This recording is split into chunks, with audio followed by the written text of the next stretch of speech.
Alors, voici un deuxième exemple qui se base sur une ASBL qui s'appelle la Farandole, qui est toujours constituée, installée à Mons, à la rampe Sainte-Vaudrue, et qui est en fait un accueil de jour pour personnes handicapées. C'est une entreprise assez jeune, c'est une ASBL, puisque l'acte constitutif a été déposé en 2015. Donc, c'est une entreprise qui a maintenant 5 ans. On va donc aller analyser ses comptes annuels en sachant qu'on analyse les comptes de 2019, toujours en regardant évidemment la colonne d'à côté qui nous stipule les chiffres de 2018. On commence avec l'actif. Donc voilà, on voit qu'à l'actif, on a donc des actifs immobilisés qui sont relativement importants, puisqu'en 2019, on a 104 379 euros et on en avait 88 275 en 2018. Il y a donc eu une augmentation des actifs immobilisés. On va voir sur quelle rubrique a joué cette augmentation. On voit qu'il n'y a pas de frais d'établissement, donc il n'y a pas eu d'apport de capital de départ. Il y a Il n'y a pas d'immobilisation incorporelle, mais il y en avait en 2018. On supposera donc qu'on a peut-être le renouvellement d'un programme, d'une licence d'un programme qui n'a pas été renouvelé cette année, donc ça a perdu de sa valeur dans le bilan. Les immobilisations corporelles composent clairement 99% des actifs immobilisés, puisqu'on a 103 433 euros en 2019 contre 87 492 en 2018. Il y a donc une augmentation quand même réellement conséquente. On va donc aller dans le détail pour voir où est apparue cette augmentation. Alors, on a les terrains et les constructions avec 55 788 euros. Il y a une diminution de plus ou moins 5 000 euros par rapport à l'année passée. Alors, il faut savoir que dans les immobilisés, quand on a des petites diminutions de postes, ça peut être dû à ce qu'on appelle l'amortissement. L'amortissement comptable, c'est le fait en fait qu'on note dans la comptabilité que le bien perd de sa valeur parce qu'il a pris un an en plus et qu'il a donc de l'usure. Et donc, des petites diminutions comme ça pourrait être dû à l'amortissement car c'est la signification de la perte de valeur du bien.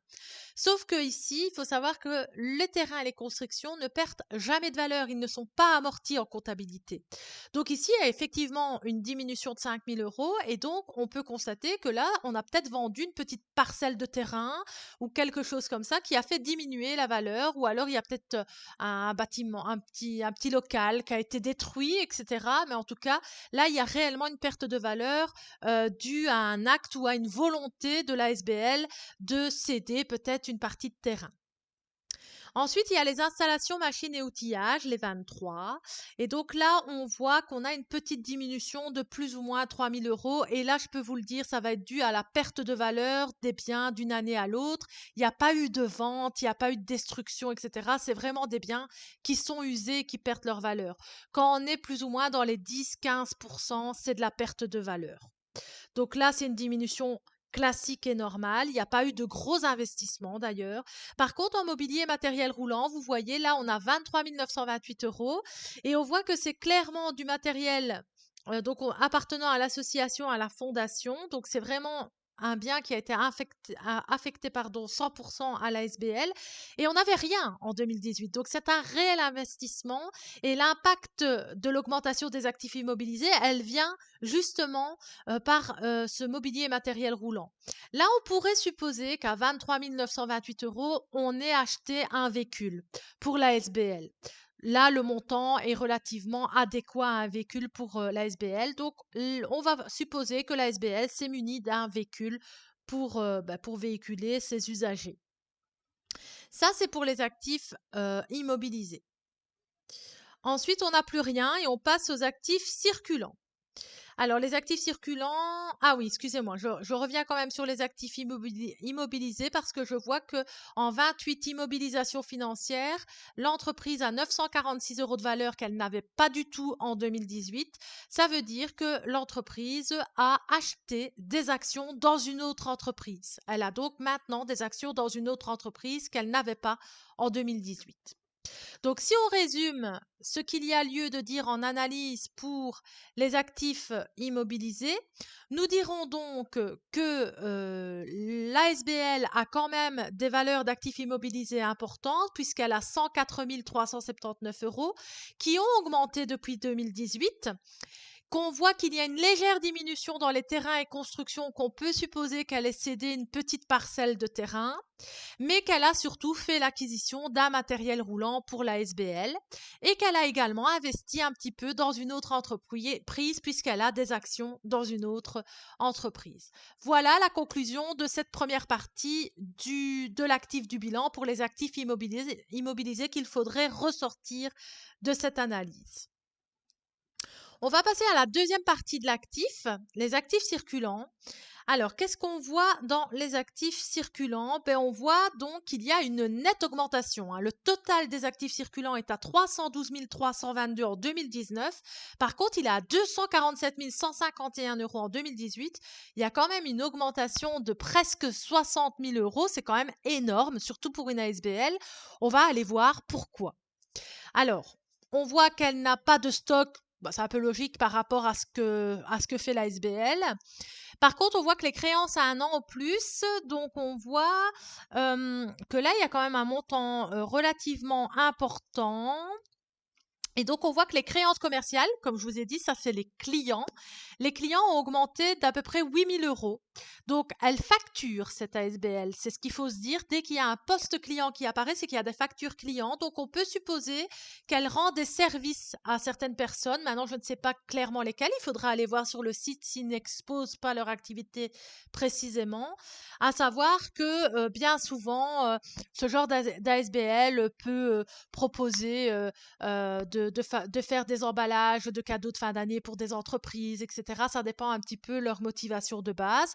À mon avis, ça peut être ce genre d'activité. En tout cas, elles facturent des prestations de services à des clients qu'elles font sûrement réaliser par leurs bénéficiaires. Et ensuite, il y a d'autres créances. Et là, on ne nous dit pas beaucoup d'informations. Vous voyez, il y a une forte diminution. En plus, il y a quand même 28 000 € de diminution par rapport à 2018. On nous dit dont les créances non productives d'intérêt ou assorties d'un intérêt anormalement faible. En gros, c'est ça peut être aussi comment dire, des factures pour des contrats pour des années prochaines. Mais enfin, les 41, je ne vais pas trop vous embêter avec ça parce que c'est tellement flou que vous ne seriez que très peu dans le bon. Donc, je préfère ne pas vous embêter. Mais on notera quand même une diminution assez conséquente de ce poste. Les valeurs disponibles, le compte en banque, lui, il est plutôt bien fourni. Quand on regarde, il est bien fourni et alors il a réellement fortement augmenté de 2018 à 2019 puisqu'on note plus ou moins 85 000 €, presque 85 000 € d'augmentation en 1 an. Donc on peut dire que les finances, en tout cas les liquidités de l'entreprise se portent très très bien et les cours de régularisation, ils ont augmenté mais légèrement, on va laisser ça de côté. Si on devait donc analyser les actifs circulants, donc si on devait poser l'analyse, on dirait qu'ils ont fortement augmenté entre 2018 et 2019, que cette augmentation est essentiellement due à son compte en banque, à ses valeurs disponibles qui ont augmenté de près de 85 000 €. Et on peut également attirer l'attention sur le fait que c'est une ASBL qui fait des factures, qui a des clients et qui a facturé cette année pour 26 890 € à ses clients. Ça, ce serait l'analyse à poser pour cette deuxième partie de l'actif du bilan. On va maintenant passer au passif. Alors, que nous dit le passif? Le passif nous dit qu'il y a une légère diminution du fonds social, mais très très légère. On va quand même aller voir de quoi il est composé. Donc, il y a des fonds affectés à la réserve, mais ça, c'est une obligation légale. Elle est d'ailleurs identique parce qu'ils ont atteint le maximum. Mais ça, je vous laisse. Je vous avais dit tout ce qui est réserve, les numéros 13, les fonds affectés, je vous laisse tranquille avec ça. Par contre, on voit une petite augmentation du résultat. Donc, ils sont en positif. Ils sont donc en bénéfice. Ils ont augmenté de 4 000 € le résultat. Ça veut quand même dire que c'est une ASBL qui fait énormément de bénéfices. Donc ça, voilà, c'est sûrement une ASBL aussi qui va demander beaucoup d'investissement. Elle est au début de sa vie, donc elle va faire beaucoup d'investissements. Donc avoir beaucoup de bénéfices, ça peut être intéressant pour ses infrastructures, à voir dans les années suivantes si elle va vraiment l'investir dans sa cause sociale. On voit une diminution des subsides. Vous voyez, les subsides en capital, les 15, elles sont à 12 687 € contre 17 601 € en 2018, ce qui est un peu logique, hein.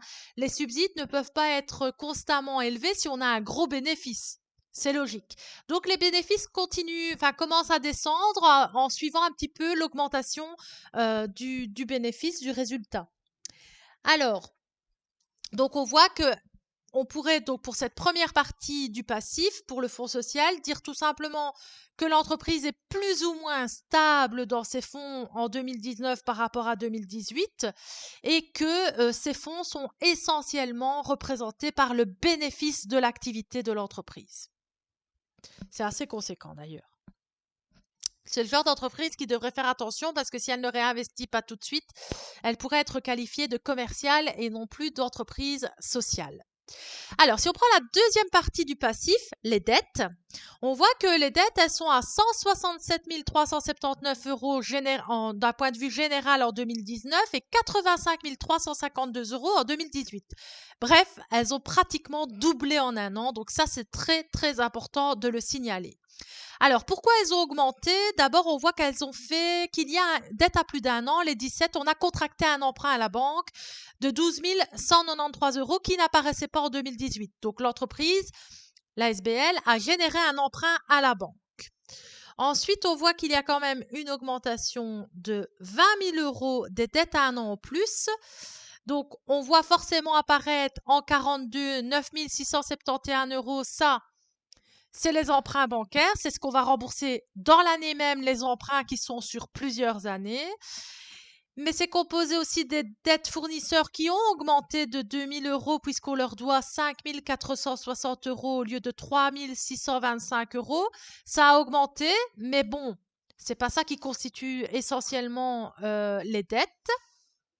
Par contre, si vous regardez les charges, les dettes fiscales, salariales et sociales, elles ont quand même fortement augmenté et on voit l'apparition d'un impôt.